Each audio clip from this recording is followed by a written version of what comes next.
Hi guys, sorry, I need to grab the book. Hold on.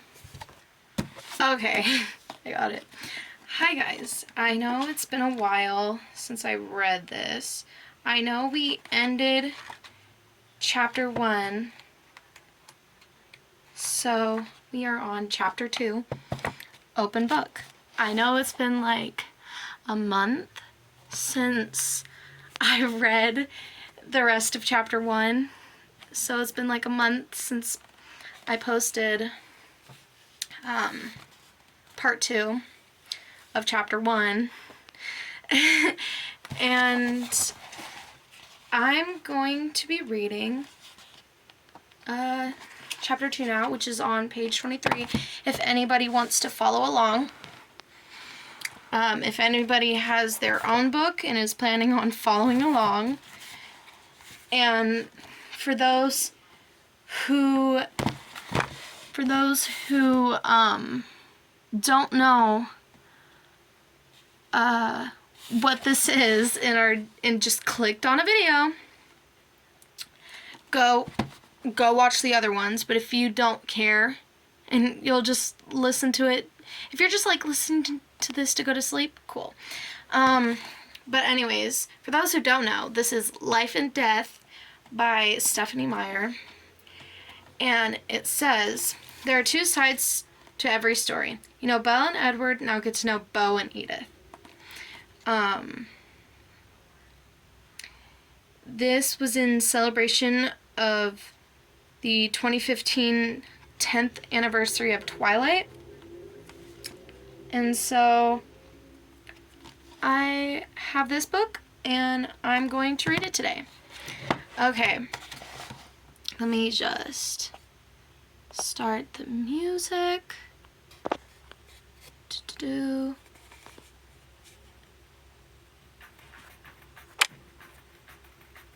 guys probably can't hear that, but now let's get started. The next day was better and worse. It was better because it wasn't raining yet. Though the clouds were dense and black, it was easier because I knew better what to expect of the day. Michaela came to sit by me in English and walked with me to my next class. With the chess club, Erica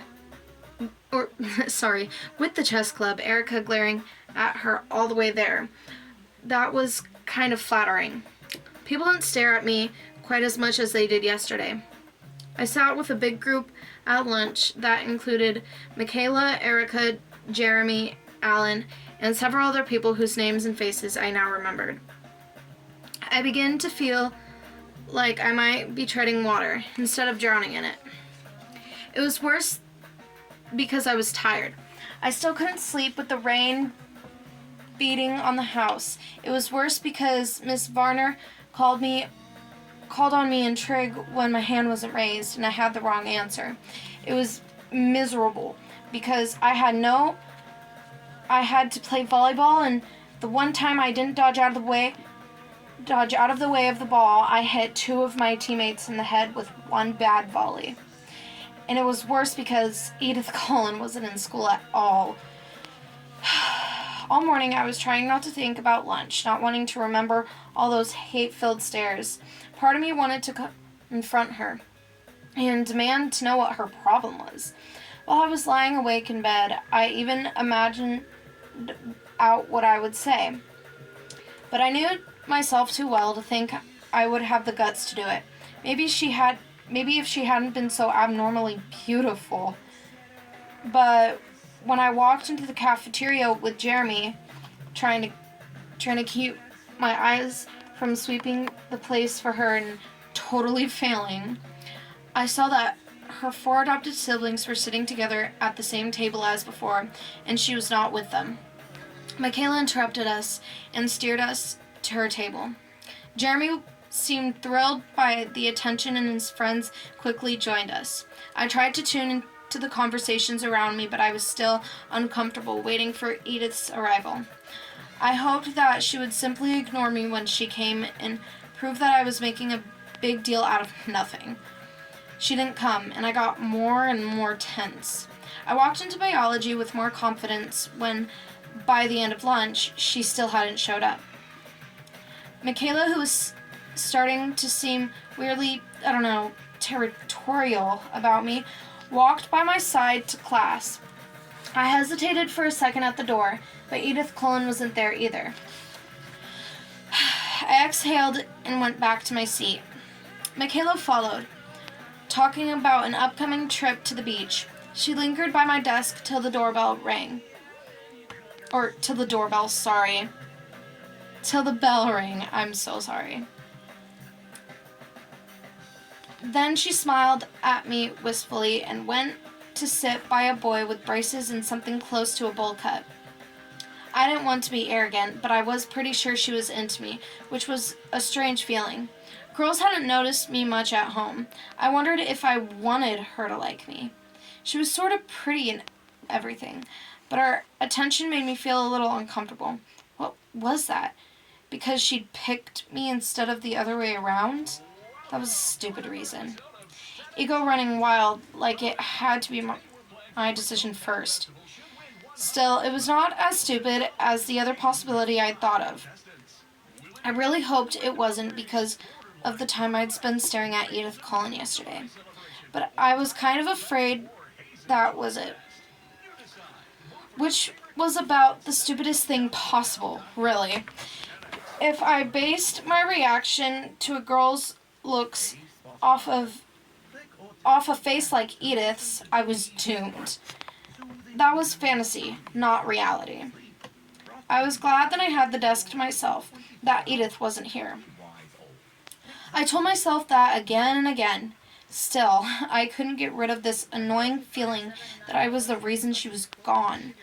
It was ridiculous and egotistical again. To think that I could affect anyone that much, it was impossible. But I couldn't stop worrying about it. When the school day was finally done and the patches of red were fading out of my face from the latest volleyball incident, I changed quickly back into my jeans and heavy sweater. Oh my god, I'm so sorry. I rushed from the locker, glad to find that I had successfully evaded Michaela for the moment. I hurried out of the parking lot. It was crowded now with fleeing students. I got in my truck and dug through my backpack to make sure I still had what I needed. It was no secret that Charlie couldn't cook much besides fried eggs and bacon. Oh, sorry. Ugh. Acid reflux. Last night, I requested that I be assigned kitchen detail for the duration of my stay.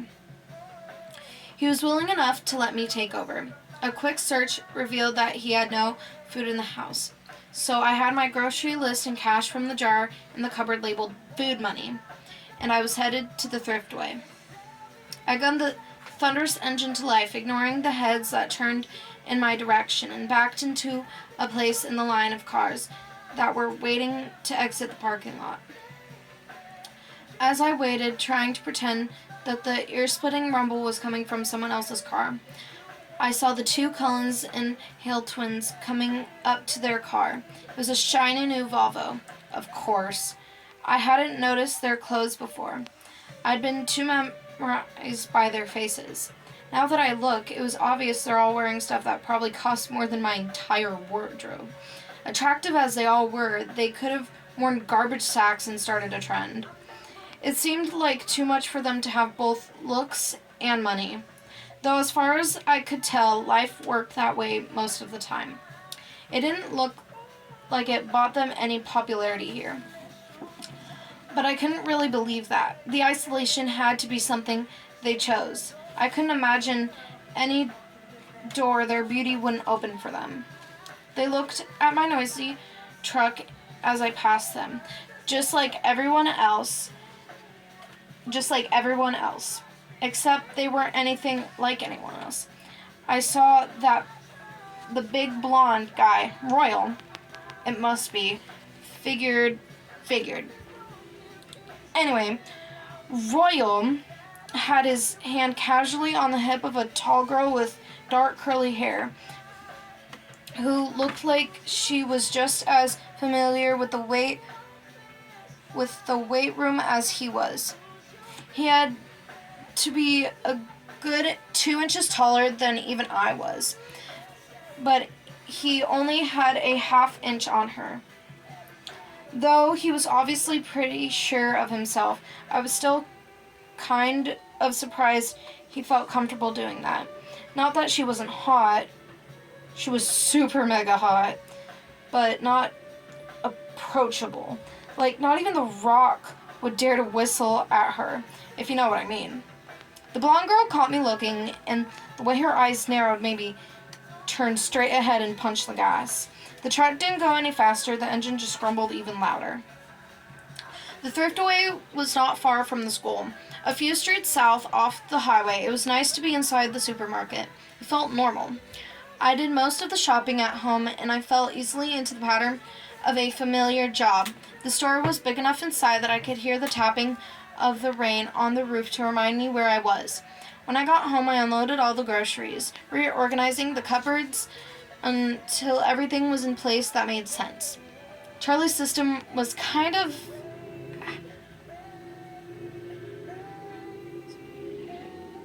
haphazard. It's not haphazard. It honestly just might be haphazard. Whoa, haphazard, but half a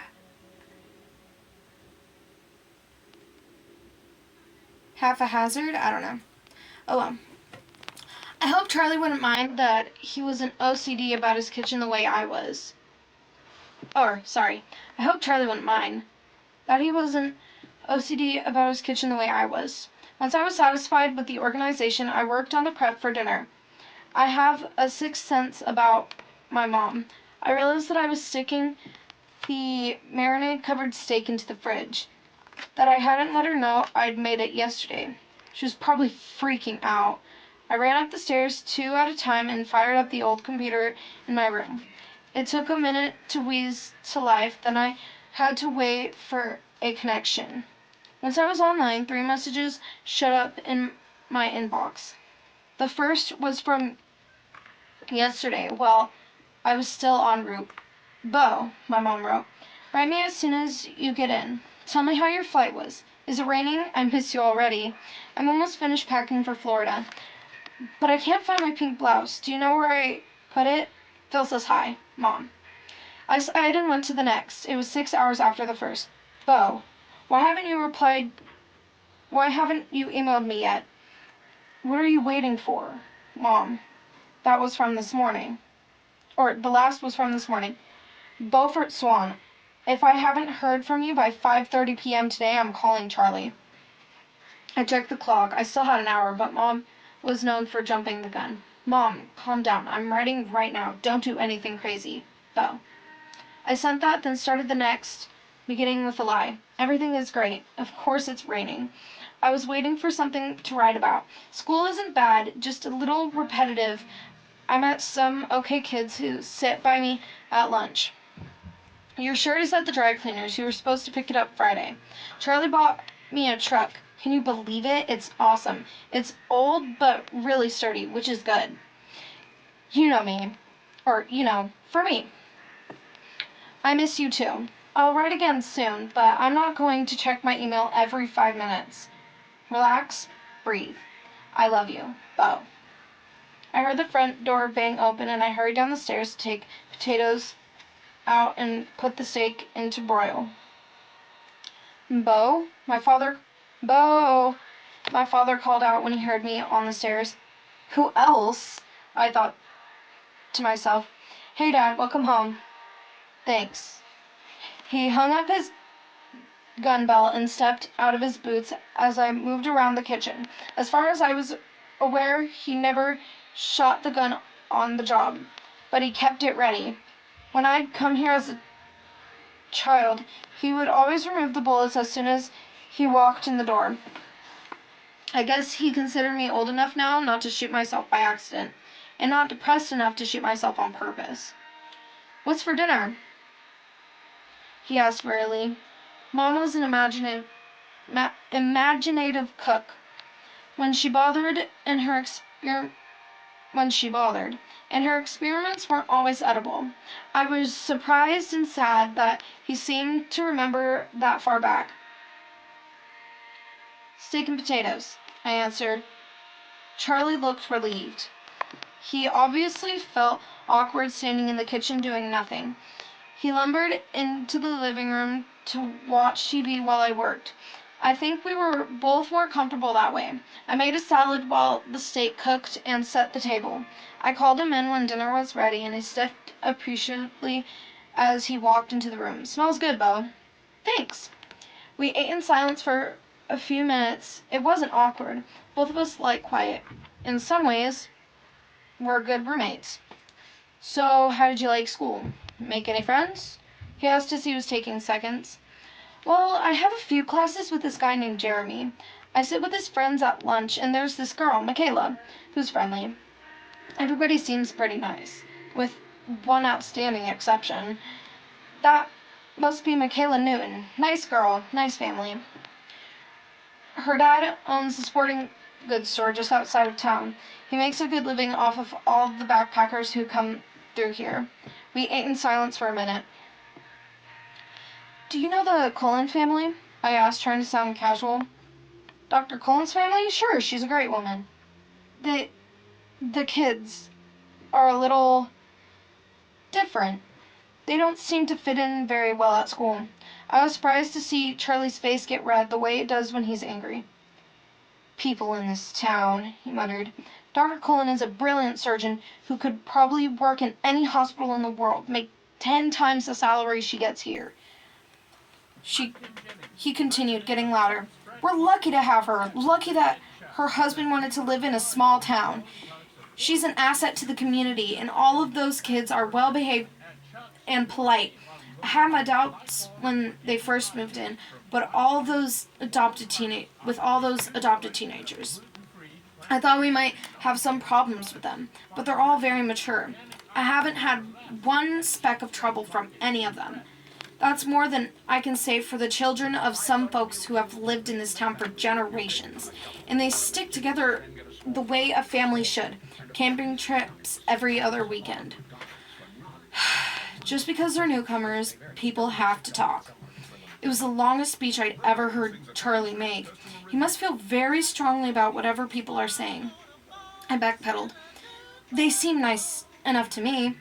I just noticed they kept to themselves. They're all very attractive," I added, trying to be more complimentary. "You should see the doctor," Charlie said, laughing. "It's a good thing she's happily married. A lot of the hospital staff have a hard time concentrating on their work with her around." We lapsed back into silence as we finished eating. He cleared the table while I started on the dishes. He went back to the TV, and after I finished washing the dishes by hand, no dishwasher, I went upstairs to work on my math homework. I could feel a tradition in the making. That night it was finally quiet. I fell asleep fast, exhausted. The rest of the week was uneventful. I got used to the routine of my classes. By Friday, I was able to recognize, if not name, almost all the kids at school. In gym, the people on my team learned not to send the ball my direction. I stayed out of their way. Edith Cullen did not come back to school. Every day I watched, pretending I wasn't looking, until the rest of the Cullens entered the cafeteria without her. Then I could relax and join in the conversation. Mostly it centered around a trip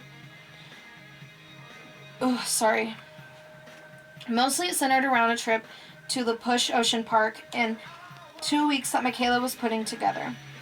I was invited and agreed to go, more out of politeness than a strong urge to hit the beach. I believe beaches should be hot and, aside from the ocean, dry. By Friday, I was totally comfortable entering my biology class. No longer worried that Edith would show. For all I knew, she dropped out of school. I tried not to think about her, but I couldn't totally erase the worry that I was responsible for her continued absence. Ridiculous as it seemed. I'm gonna get some water. Okay, I'm back. I had to get some water. Okay. My first weekend in Forks continued without incident. Charlie worked most of the time. I wrote my mom more fake, cheerful emails. Got ahead on my homework and cleaned up the house. Obviously, OCD wasn't a problem for Charlie.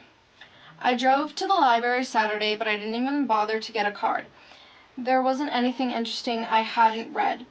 I would have to visit Olympia or Seattle soon and find a good bookstore. I wondered idly what kind of gas mileage the truck got, and winced at the thought. The rain stayed soft over the weekend, quiet, so I was able to sleep. People greeted me in the parking lot Monday morning. I didn't know all their names, but I smiled at everyone. It was colder this morning, but at least it wasn't raining. In English, Michaela took her now normal seat by my side. We had a pop quiz on Wuthering Heights. It was straightforward, very easy. All in all, I was feeling a lot more comfortable than I had thought I would feel by this point. More comfortable than I had ever expected to be here. When we walked out of class, the air was full of swirling bits of white. I could hear everyone shouting excitedly to each other. The wind was freezing against my cheeks, my nose. Wow, Michaela said. It's snowing.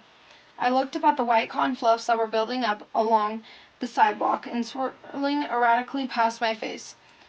Ugh. Snow. There went my good day.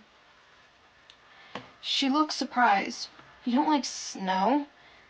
Snow means it's too cold for rain. Obviously. Besides, I thought it was supposed to come down in flakes, each one unique and all that. They just look like the ends of Q-tips. Haven't you ever seen snowfall before? She asked incredulously. Sure I have. I paused. On TV. Michaela laughed. Then a big, wet ball of dripping snow smacked into the back of her head. We both turned to see where it came from.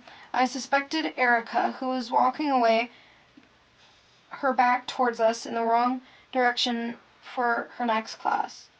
Michaela had the same idea. She bent over and began scraping together a pile of white mush. I'll see you at lunch, okay? I kept walking as I smoked. Spoke! Oh my God, spoke. Sorry. Not smoke. Bo doesn't smoke. The last thing I wanted was a wad of dirty ice melting down my neck the rest of the day. She just nodded, her eyes on Erica's back. I kept a sharp lookout on the way to the cafeteria with Jeremy after Spanish. Mush balls were flying everywhere. I had a binder in my hands, ready to use it as a shield.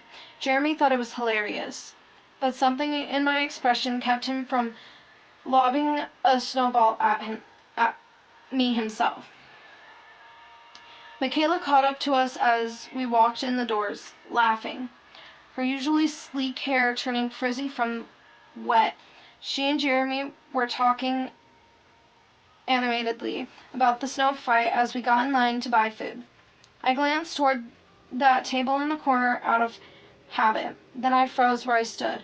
There were 5 people at the table. Jeremy pulled on my arm. Hey, Bo, what do you want? I looked down. My ears were hot. I had no reason to feel self-conscious, I reminded myself. I hadn't done anything wrong. What's with Bo? Michaela asked Jeremy.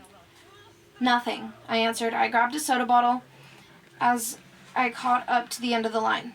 Aren't you hungry? Jeremy asked. Actually, I feel a little sick, I said. He shuffled a few steps away from me. I waited for them to get their food, then followed them to the table. My eyes anywhere but the back corner of the cafeteria.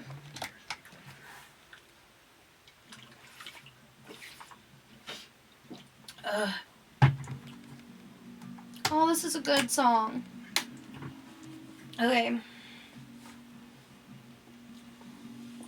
I drank my soda slowly, stomach churning.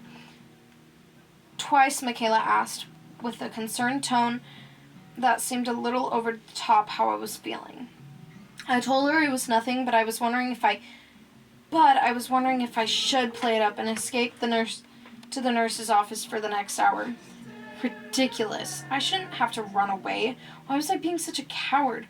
Was it so bad to be glared at?